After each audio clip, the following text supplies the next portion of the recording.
Okay, so hello and welcome to Through the Keyhole. And today we are with Mandy, who has kindly agreed to invite us into her house and have a little chat with us about how lockdown's going. So, Hello. hello, Mandy.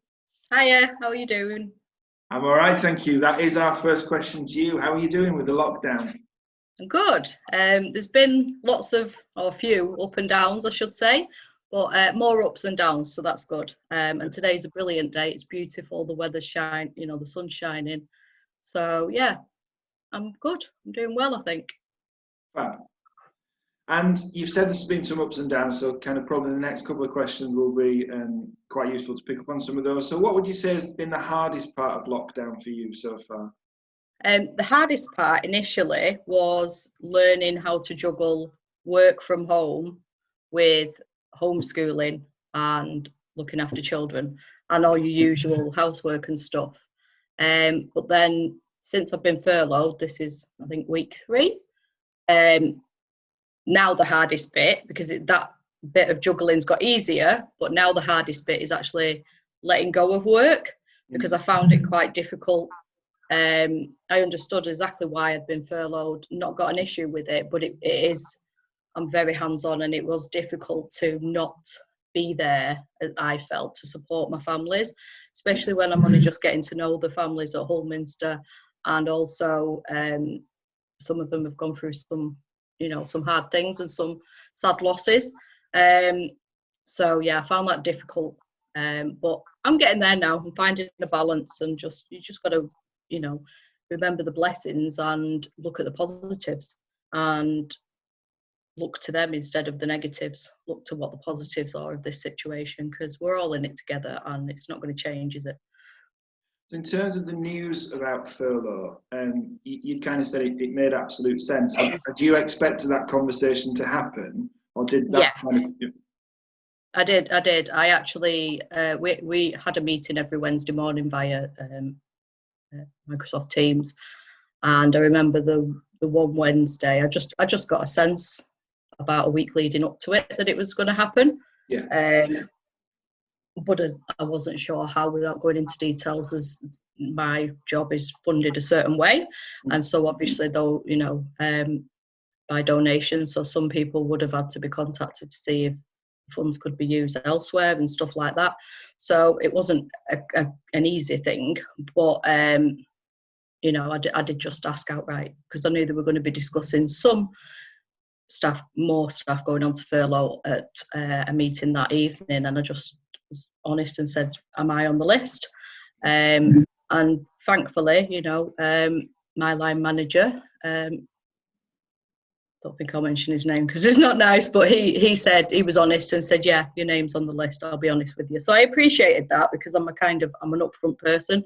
Yeah. I prefer someone to be totally honest with me, no matter what it is, rather than beating around the bush or trying to protect my feelings, because that just makes it worse for me. I don't know. So I was okay with it at first, and then actually, understood it and tried to, if it was a choice between me and another member of staff who I felt they needed more as an organisation at the minute, I actually said, please fight for them rather than me, put me on furlough. I'd already taken a pay cut down to 80%, just for the foreseeable anyway, so the money wasn't going to make any difference to us. We'd already made that decision to help the church out.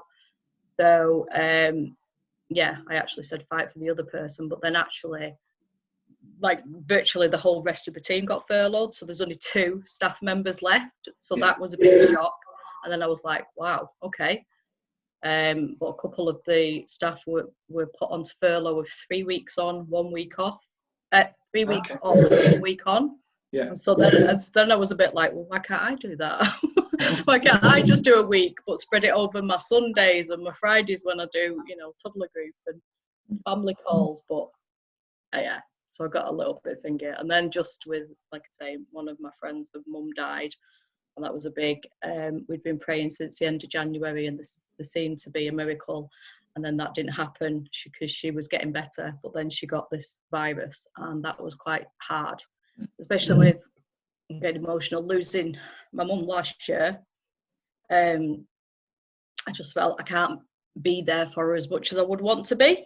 But Yeah. that was more to do with the virus rather than being furloughed, because even if I hadn't been furloughed, I still wouldn't have been able to go around and see her. Yeah. So there was a lot of upset and anger all of a sudden, because it all happened in the same weekend.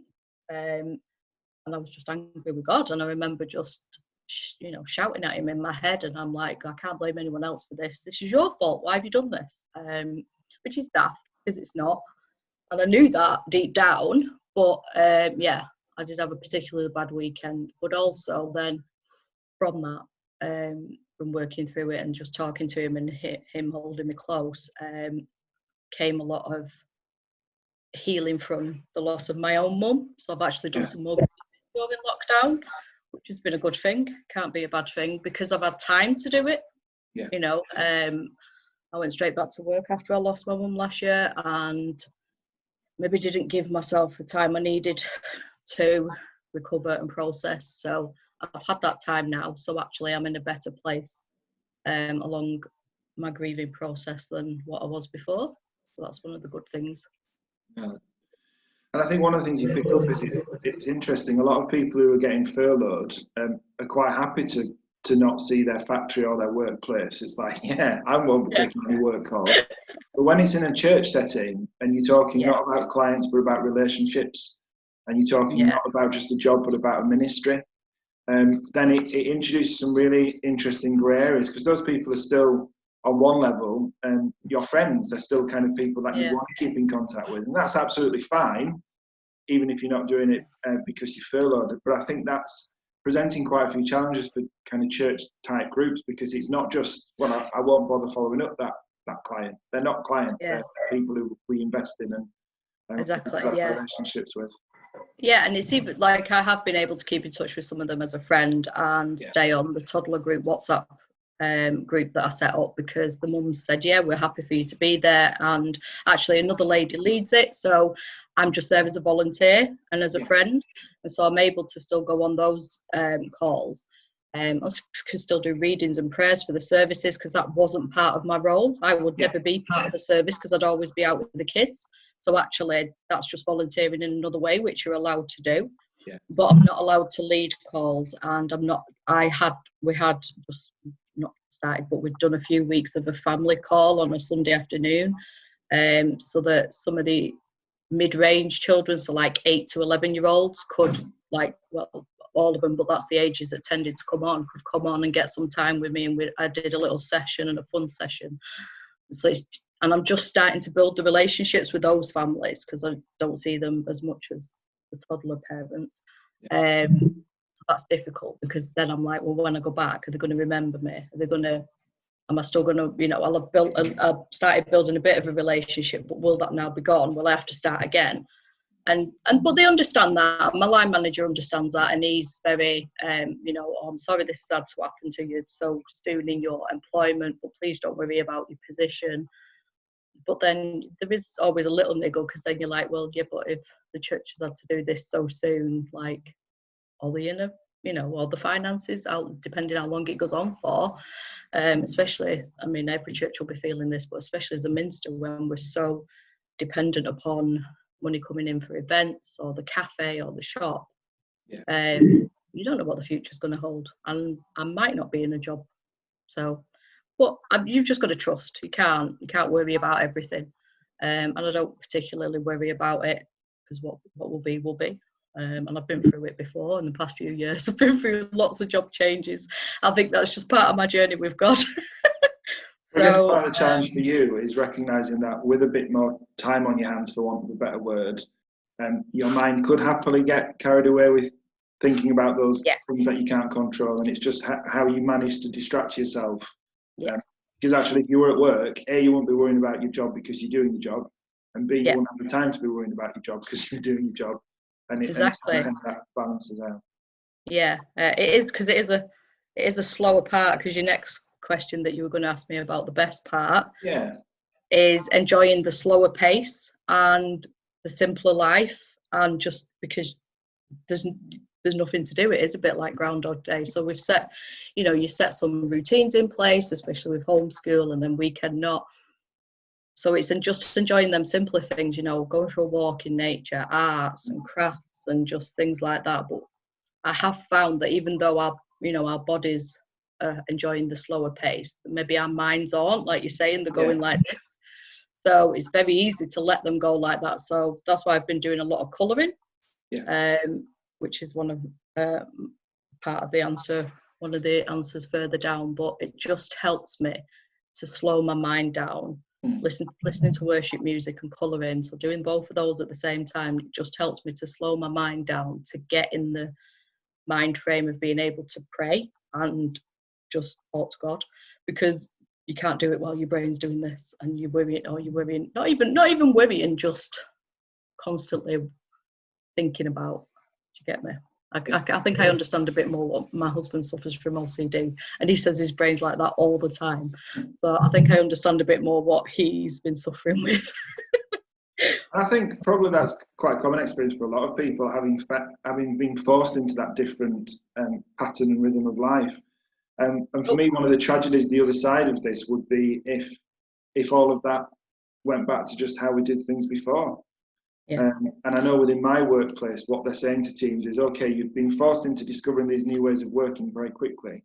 Which of those are actually working? Which could you keep in place for that work-life balance, or for that kind of, we need less office space, for example? What does that look like? And I think for you, to have that time to go out for a walk, to actually need to slow your mind down, which of those would it not be great if that Monday comes when you're back at work, you're just back into full on? Yeah.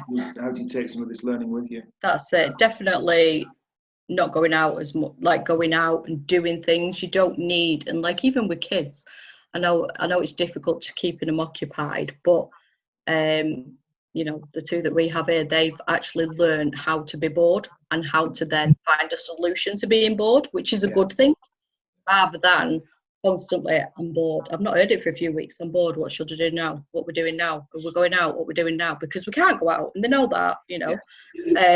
So it's in a good way. They've learned how to find things to do. Just go off and do Lego, craft, activity, even if it's just on the tablet, rather than constantly having to be entertained or having to go to a club or do an activity or something like that. So it's good, and saving money. Like, we've spent so much less money, even with the addition of Netflix and Disney Plus. Like, our outgoings have dramatically reduced, so it's nice. What are you missing the most, Mandy? Oh, my grandchildren.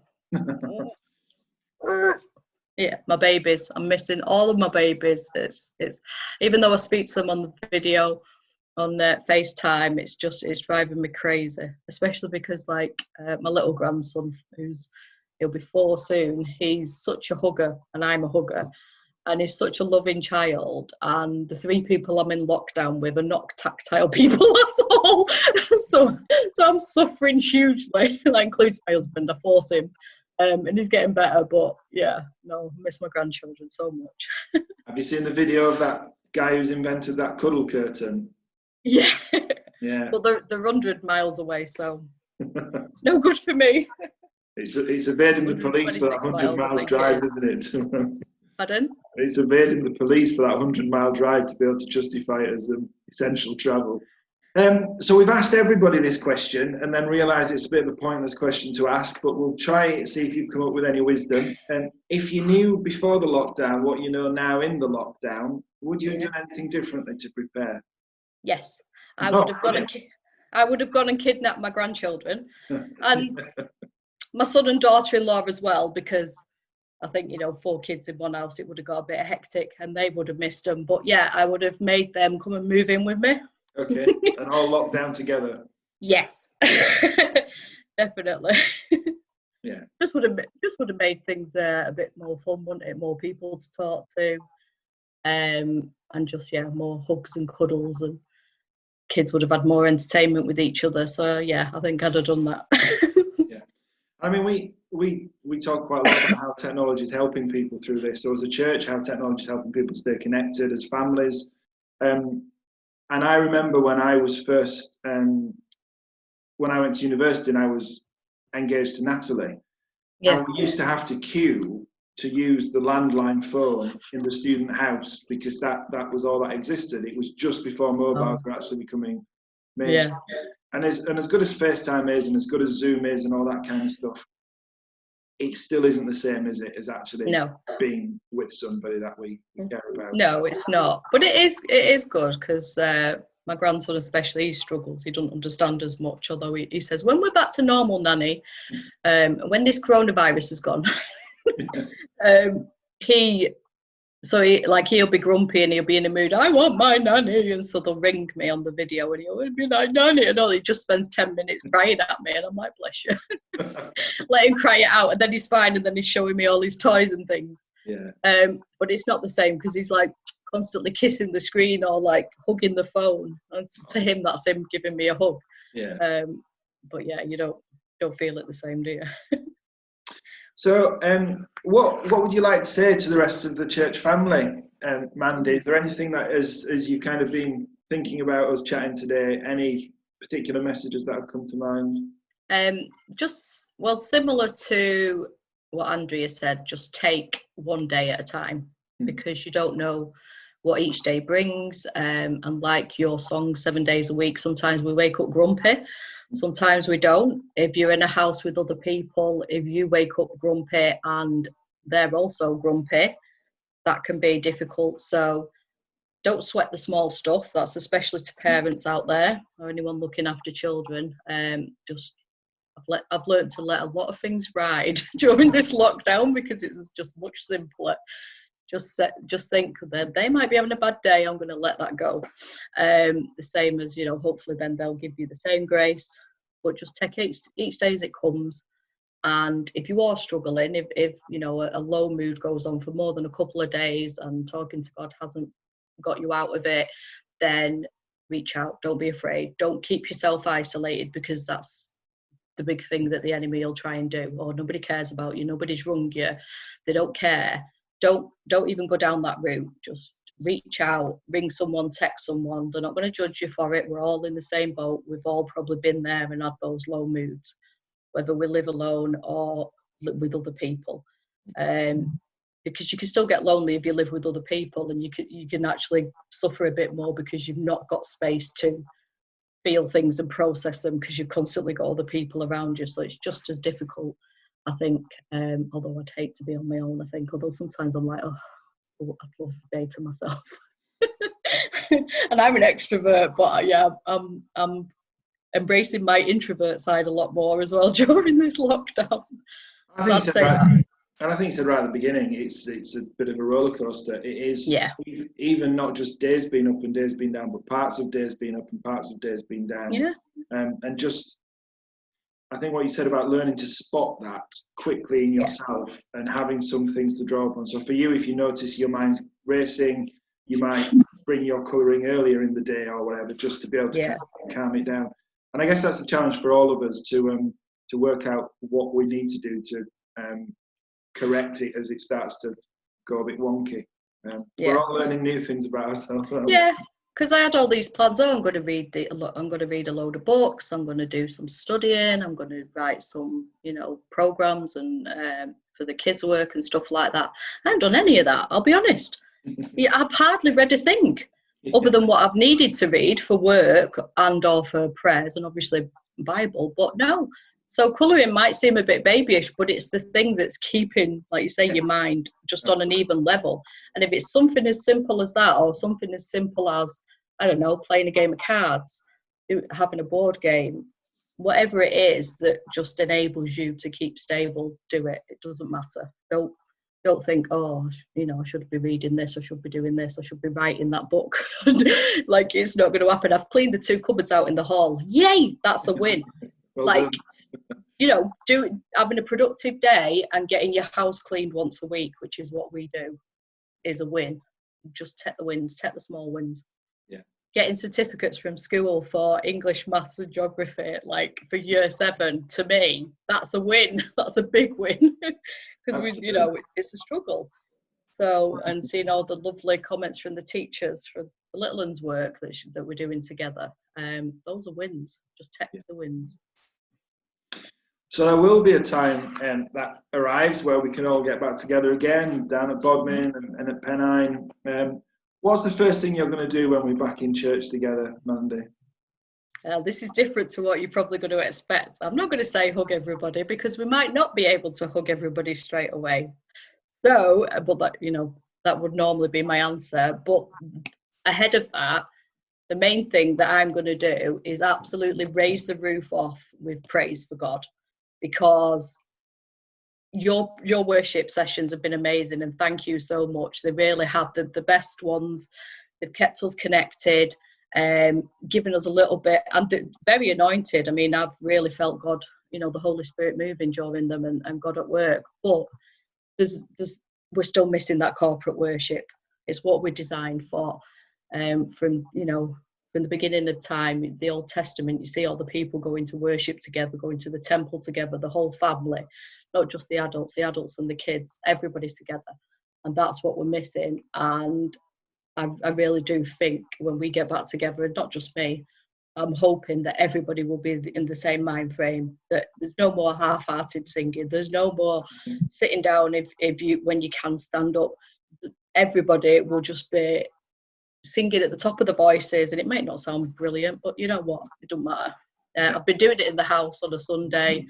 Bill hides away, he takes the dogs out, or he goes away because he finds it very cringy, but the kids sit and watch me, they don't care.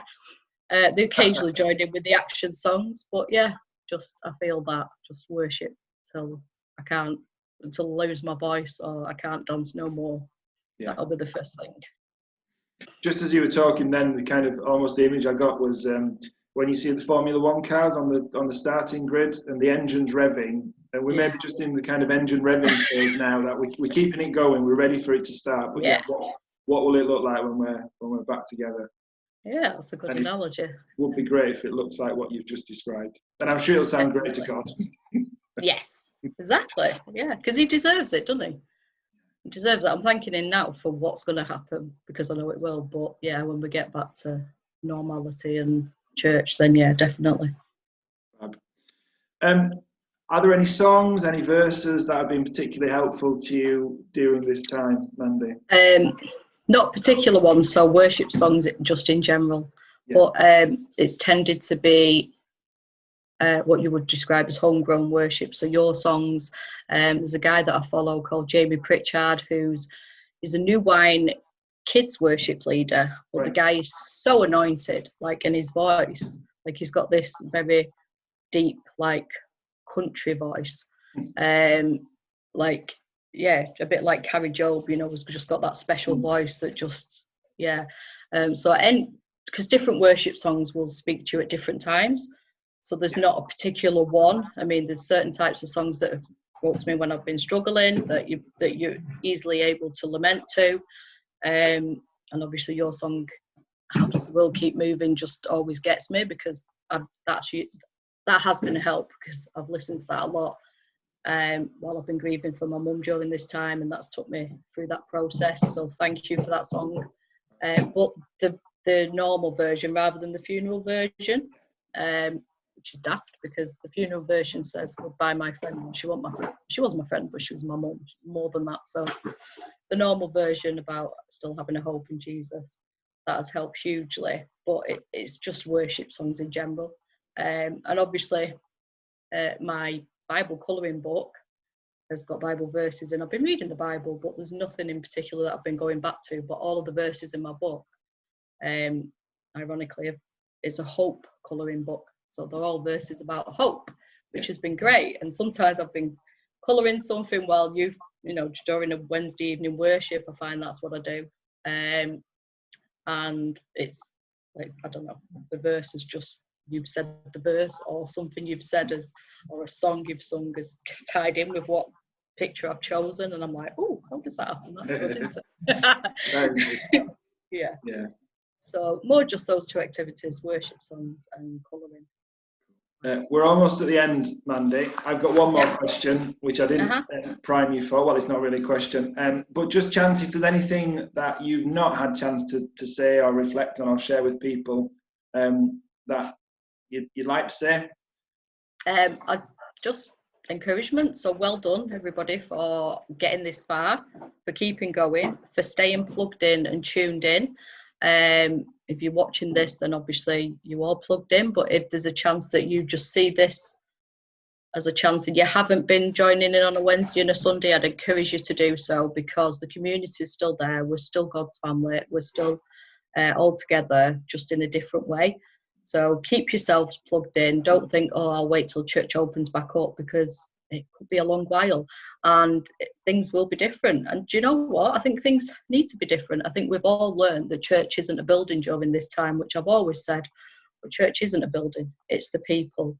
So it's how you connect with people on a day-to-day basis when the building can't be open, and how can you show God's love when the building isn't open. But give yourselves a pat on the back, don't give yourselves a hard time if you're not managing to go out and witness. And like, I'm an evangelist by heart, and I'm like, I should be doing more to let my neighbours know about Jesus. Like, I'm stuck here doing this, but I should be doing more. But actually, I really felt God saying, you're doing enough. You know, you're doing it at home with your own family, with the kids that you've been entrusted with to your husband, even though he walks off. You're still witnessing. If you can keep your faith going at home during this pandemic, you're doing enough. So give yourselves a pat on the back, give yourselves, a bit of a free ticket. Don't sweat the small stuff. That's what I'd say. Brilliant. So in the first couple of videos, we were asking people, we were trying to kind of create a bit of a map of where things were, because the shops were sold out of some essentials Okay. like toilet roll and hand sanitizer. That seems to have righted itself. Okay. You can normally get most things, so we're not going to check what your stash of face masks looks like or single-use gloves. I've got 2 face masks, one for me, one for Phil. That's it. But because you've talked a lot about the challenges of kind of homeschooling and things, and because we've talked about how difficult it is to keep track of times, just to remind you that next week is a half term. So no I know. week I'm looking forward to it. I've got that on the diary. It seems to have come around very quickly, but it is half term, so no schoolwork and no school teaching mode for you next week. Thank you so much for your time, Mandy. It's been great to see you and chat with you. Yes, you too. And keep doing what you're doing on Slack, and keep sharing those pictures that are speaking to you. I'm sure they're speaking to others as well. Thank you. Thanks, David. See you later. Bye-bye.